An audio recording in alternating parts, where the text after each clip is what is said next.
It's not often somebody shows you this. He made $47,000 on 26 million views on building a Supra in 10 minutes. That's my free Supra. That is kind of Free. crazy. It made you money. Technically, yeah. It is not going to turn into a thing. It's not going to be an hour long. It's going to be short. It could be. Hello, everybody. This is Introduce Yourself. I am Trevor Jameson. So we went to the original Ebisu Matsuri Lone Star Drift video, all that stuff, where we made the Back to Basics BC Racing video. Okay, so real quickly, I was just kind of giving an origin backstory, all this stuff. He's been on Drift Week 1 with us. Yeah, two. Oh, and 2. And he's been around. What I wanted to talk to him today, and he's a YouTuber with tons of views. He has like a video with 24 million views or something. What's it at? I know you look at it all the time. 26. Oh, he knows exactly how many it is. No one forgets their 26 million. You can't tell me that how old your daughter is in days, but you know how many views that video is. Well, how old is your daughter in days? 700, almost exactly. Oh, wow. No, 700 and... Oh, wow. Yeah, right around 700. Okay, so anyways, I think it is right at 700. So going back to what I wanted to talk about, we did a thing. He's a big YouTuber, all this stuff. I had no idea, by the way, that you were YouTubing the first time we met, because he was asking camera questions. And anyways, I was overly into cameras at the time, and now we all do it on our phone. But what I wanted to ask was, how is YouTube going? You got to the heights of having like videos with 24 million views. How much did you make off that video? 44,000. He made $44,000 off one video. He did giveaways where he made millions of dollars.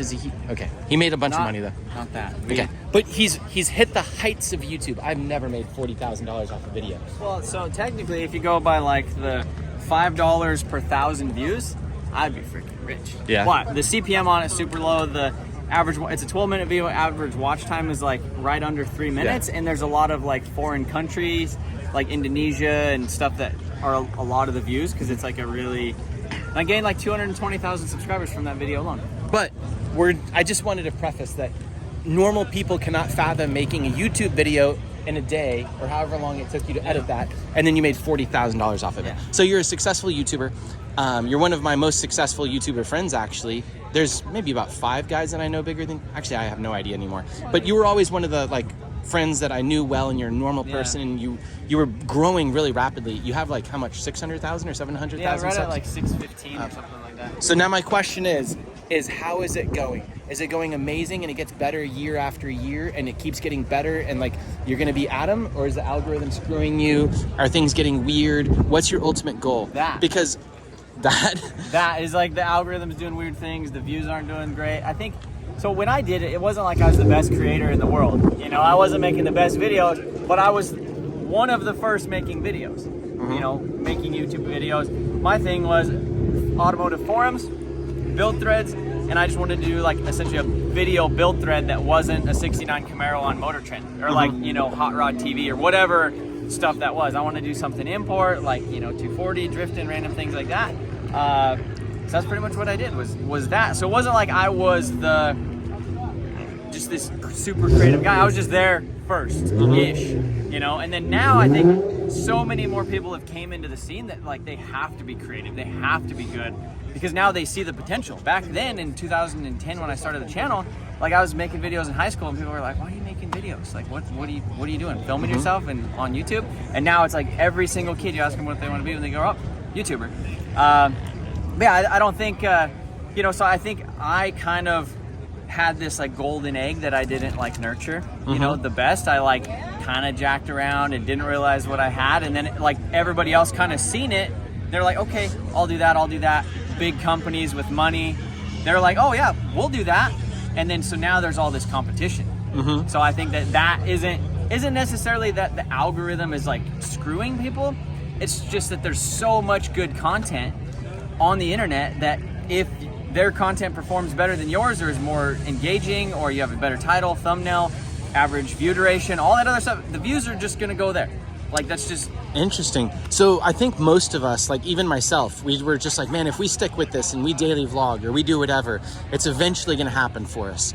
We're eventually, I mean, not me, I'm old, but you know, like most people, I think if they plug away and they keep going and they keep going, it's eventually gonna happen. I was at the Van Wiki dude's house Fielding was filming something. He's like, yeah, you just pick a niche and you start making videos, and eventually you'll get a big audience if you do it long enough. So you're saying that's not the case anymore. You have to be really creative and like clickbaity. And I think if you niche down really, really, really small, and you make really specific good videos about a small topic versus big broad topics, you know, that's where it gets I would think tough the to big compete. broad ones would get better because it's such broad appeal. You get such a diluted audience. You know, you make a video about a 240, and you have people that like start watching that, but they only want to watch your 240 videos. But then you do Corvettes or diesel trucks or vlogs or whatever. They're like, I don't want to watch that. I don't want to watch that. So then like YouTube just sends out, let's say, 100 notifications, and only 5% of your people watch that.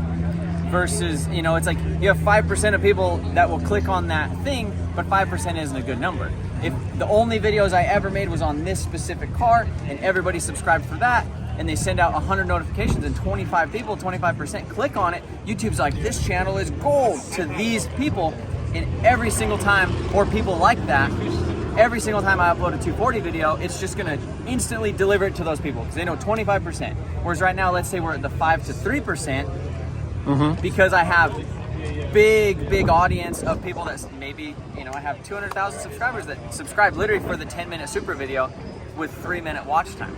So it's like, that's not the videos I make, you know, traveling across the country, down on the other side. I didn't even talk in that video, you know? So it's like, there's a lot of different things, and I definitely think if you have good content and you put it out consistently, good titles and thumbnails, literally, that's all it is. Like, one of our last videos, it got 20-some thousand views. It showed that thumbnail to 250,000 people. I don't know if you looked through like your analytics and stuff. No, never. It's pretty insane, but it shows like your average, like your impressions or your click-through rate on that thumbnail as super low. You know, like let's say my click-through rate on that thumbnail for 250,000 people is like 3% or 1.5% on the recommended page, whereas Adam uploads a video of a 4-rotor or whatever, and he gets, let's say, 250,000 impressions, and he has a 7% click-through rate on that thumbnail, it automatically bumps his in front of mine.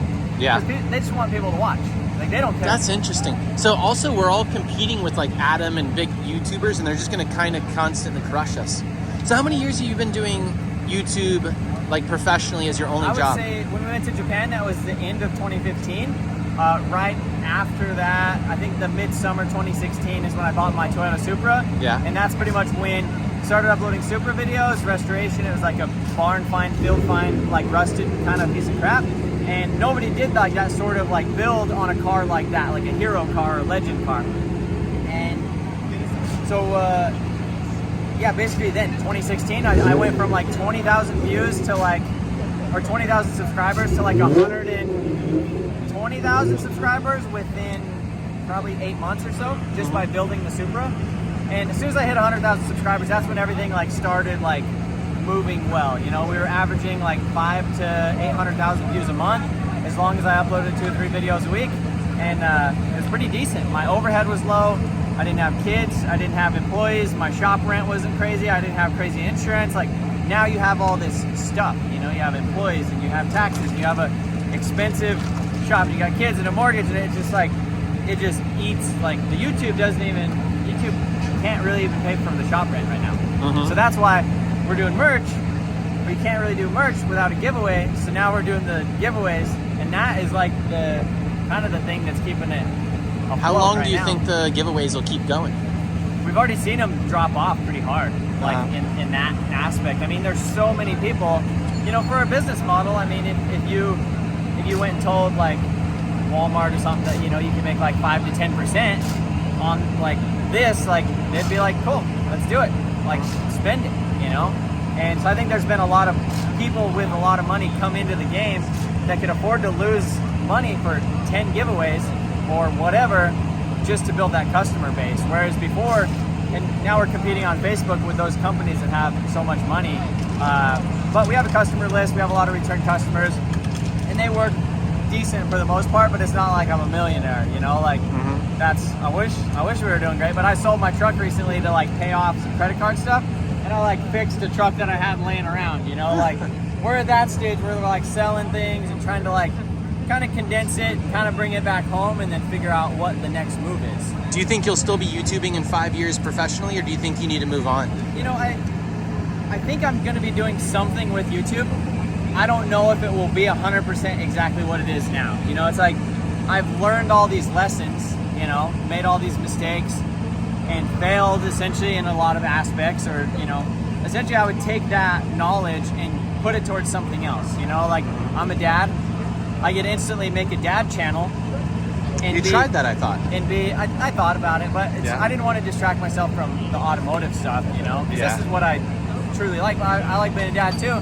I like making videos, but I think, you know, if I took the format, you know, like everything that I've done wrong, and did it right the first time, because now I know, you know, or at least mostly right. I think starting over with like a fresh idea, a fresh channel, could easily be a way to move. That's crazy that you would think about doing a fresh channel. Yeah.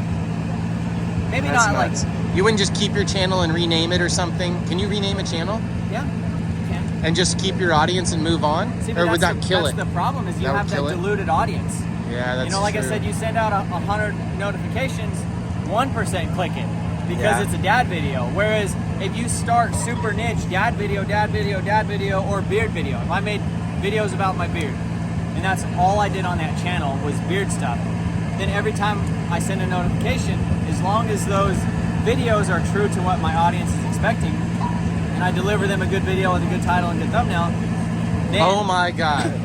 Jimmy was just like crushing that thing. I realized that was fiberglass. Yeah. But, you know, I think that's an option, you know? Or, like, help another channel or something along those lines. It's finally moving. Keep going. So, I don't know. What do you think? I don't know. As someone that's been YouTubing, I do it on the side, if you know what I mean. It's not my business. My business is hosting events and like making people happy and giving them experiences. It's just like a goofy, fun thing. Even when I met you, I was already making videos. Yeah. And like I loved it even before YouTube was a thing. I think I was on Vimeo maybe at that time period and stuff. But I don't know, man. So I This think is all one confusing. thing that, like, I was rewarded very early with views, which views is like currency. Like, if you got views, like you could turn that into money. And like, obviously, my Supra videos were like 60 to 100,000 views, like within the first week, which is pretty good. Like, if I was That's getting crazy. those now, I would be pretty good. Now we're at like 20 to 45-ish, somewhere in there. Like 45 is pretty good. 20 is like, that kind of sucks, but at least we got something out. I think my next focus is to just try and build like another business that supports the channel. I get to use the shop, and then it's like I get to like kind of borrow the space for the videos. You know, this business runs out of the same shop, so essentially my thought process is a junkyard. We moved into a junkyard recently in Colorado. Wow. And so it's like, I love buying stuff. I love parting out stuff. I like the whole process of it. So buying and selling things. So, I do watch videos where they like break down engines, like blown engines. There's a channel where the dude just pulls apart blown engines. Have you seen that? Anyways, he just like tears them down completely and tries to figure out what's wrong with them and then like junks them or whatever. Yeah. I think he's a junkyard. It was Yeah. very interesting. So yeah, I think something like that, to where it's like, I'm not giving up on this, but we could that's kind of similar. Like, we could sprinkle in a little bit of content, and then kind of in sort of not necessarily a giveaway model or merch, because I think that's where the biggest value for a creator is in not AdSense. Like, most people aren't going to get rich off of AdSense. It's everything else. It's brand deals, it's merchandise, it's selling a product, developing a product, and selling it. Like, that's really the only way like a YouTuber is going to make any significant amount of money. Look at Logan Says Paul. the guy that made 40 grand off one video. Yeah, but that was over random. the course of forever. But look at Logan Paul. Uh-huh. You know, with Prime. I mean, that is literally going to be like, And scamming people on Crypto Zoo. I mean, he could be like, he is essentially competing with Gatorade at this point. That's crazy. Like, isn't it? And Yeah. within 2 years, that's insane in a business like climate, you know? It's all, you get free, like unlimited free marketing of some of these guys. It's nuts. So with the parting stuff out and doing the YouTube stuff, it's like, okay, cool, we're working on the S14 today, or we're going to this event. But, you know, a 2-minute segment of, hey, we bought this F250 from the auction or this whatever, we're gonna mess with it. Cool, hey, we're gonna have all the parts on the website this next week or eBay. And I think it's kind of like merch, but kind of not, you know. And it's a supportive business. I'd kind of like to do something that's more exponential though, because that's like labor intensive, you know. Yeah. Like if you had software or a book, you know, something along those lines. Those type of things are pretty good. We have a VIP subscription on our website where we have a portal where they log in, they get like double entries for the giveaways, they get bonus entries for the giveaways, and it just bills them every month. And they can also log in and they have access to certain content and things like that. So that's also another model, you know, that you kind of go into. I'm working here on my phone. Come on. So it's not. This is how YouTube's made. Maybe you've never seen it. So it's not Keep like going. it's kind of like an OnlyFans. Not really an OnlyFans, but you know, I actually it's like, do have a bunch of friends with OnlyFans accounts for their wives and stuff, and they make crazy money and drive around Ferraris and stuff. 2Js ain't cheap. No. 2Js ain't cheap. I mean, the cost of 2Js are high and going up. But yeah, I mean, it's just something like that. I think like a subscription model is a big one. Digital assets, you know, if you could do So why something don't like you just think about taking these guys on, like Jimmy Oaks, who's standing right here, and try and be more like them and give the audience exactly what they want?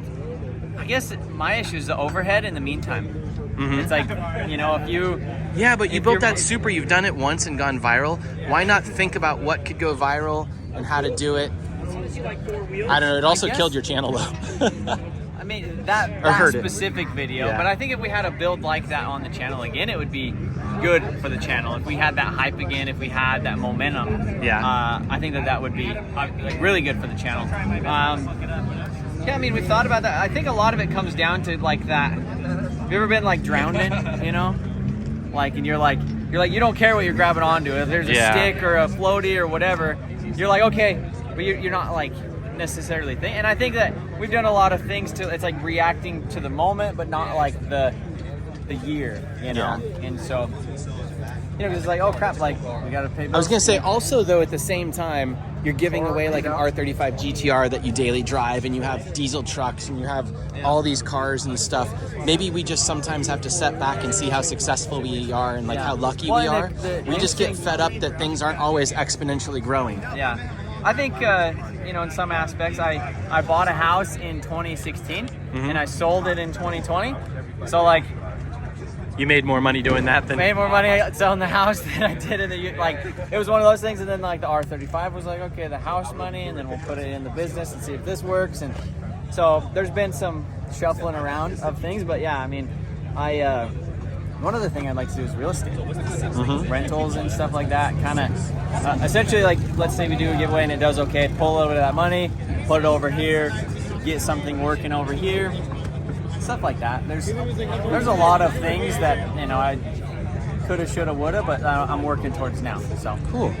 Well, thank you so much for sharing all that with me. I love to, like, we have a kind of behind the scenes of some of your favorite YouTubers here, and they always let me ask questions that no one would... You asked the good questions. I was gonna say, yeah, everybody's always like pimping their stuff or talking about how cool it is to whatever they're doing, and they're vlogging their fun lifestyle. I'm always the guy that's like, is this the life you really want, and is it going well? I think it's just cool to see behind the scenes, because like Trevor and I almost called you Travis. Trevor and I go around, and we're always around these super successful YouTubers, and it kind of like, I don't know, it's like a yardstick that you measure yourself by, and sometimes you don't feel good enough or like, you know, big enough or anything else. And I feel like you're a bit, I don't want to say we're losers or something, but you know what I mean? Like I get right there, almost there. Yeah. It's like, I felt like you've been getting huge for like a decade, and then I never see you make that like huge explosive growth and then keep it. Yeah. So anyways, that's all. I just wanted to show that like YouTubing is not all the greatest thing in the world, I guess you could say. and I think it's not, even the big YouTubers like yourself, you almost have 1 million subs. Think about that. People that have channels freak out and just want that so bad and would trade their left nut for it. Yeah. And you're like, I'm gonna kill my channel. well, yeah, it's an odd thing, but I think at the end of the day, like you said, like, is this what you want to do? And I think I wouldn't be doing it if this isn't what. I just wish like for certain things worked a little better. You know, like I think about it all the time, and you know, you start thinking, you're like, well, why am I even doing this? And you're like, mostly it's because I want to, you know. Yeah. Just financially, I would wish things worked a little better. But we have Charles. He's joined me full time for media, so he's been editing the videos for the last year. We're doing a lot more brand deal stuff. We're doing more stuff on like Facebook and TikTok, and kind of spreading out in other areas. And so I think that's going to help. You know, help not just reliant on YouTube. You know, we kind of do everything else. So Yeah. Do you have one of those Arctic manifolds? the Artec manifold. Yeah, Arctic. Oh, Yeah, that's so they're cool. I sick. just noticed that. Yeah. They're so beautiful. No, they bolt on all the OEM fasteners. Like they're phenomenal. I'm not sponsored or have anything to do with this. I'm amazed at how pretty they are. Yeah. Okay, is there anything that you want to finish on? Thanks for answering all these difficult questions, by the way. I mean, like I said, I don't want to sound like a Debbie Downer, but like No, you're not. It's just you know, real part talk. of the like I feel like if it was easy for me, I wouldn't do it. like if I was like, I would know what to do because I like the daily challenges of like, okay, we got to pivot, we got to do this, okay, we learned that, okay, let's do that, and it's like you're constantly climbing a mountain versus sitting on the top saying, well, shit, what are we gonna do now? Yeah. Maybe I like the climb. It would be nice to sit on the top of the money mountain and then, decide crazier things to decide do. you're like, well, do I want to go to that mountain or maybe I'll go to this one? Instead, I'm just climbing. Yeah. We're climbing. But It's funny, by the way, we see the formulas of like Whistle and Diesel and how some of these people are so creative and destroy things, like make big YouTube channels. And we keep doing the same things. Like we're not giving the audience what they want, which is lighting cars on fire and flipping Teslas over and like everything else. We kind of just continue, like you're doing your build thing. My channel is about grassroots drifting and like adventures and like talking to friends. It depends, because I think like you just said, your channel is about grassroots drifting, and I think you do a good job at that and delivering it. There's just less people that want to see grassroots drifting than setting a car on fire. So I think for your audience, I think you're doing a good job. But I think for that exponential, the whole entire world, you got to like get really, really broad as far as the topic, and then kind of like you could do really cool or interesting things, but you just have to package it in a way that like anybody would want to click on it. You know? And it's kind of a challenge, you know. I mean, I think it's just easy to get distracted and like blame things. You know, you're like, oh, the YouTube algorithm is, and I don't really feel that way. I feel like I need to make better content. But then you get in this thing, you're like, well, I know this isn't maybe the greatest video in the world, but like we need to upload a video. You're like, man, if I uploaded the greatest video in the world, I probably wouldn't upload it for like 3 months. Yeah. And I'd go broke. Yeah, it's a weird thing. I have no idea what I'm going to title this video. I was just thinking about that while you're talking. Title it, How He Made 40,000 on One Video. Oh, damn. That is so good. I need to clip that at the beginning. How he made 40,000. I've actually been holding that title to myself. Really? For a little while. Yeah, but you can use it again. You could use it. You could use it. All right. So damn, that's good. That's a great title. Imagine your next video you do that on. You're going to make $100,000 on one video one day. The worst thing is what did you spend it on? You're like, I don't know.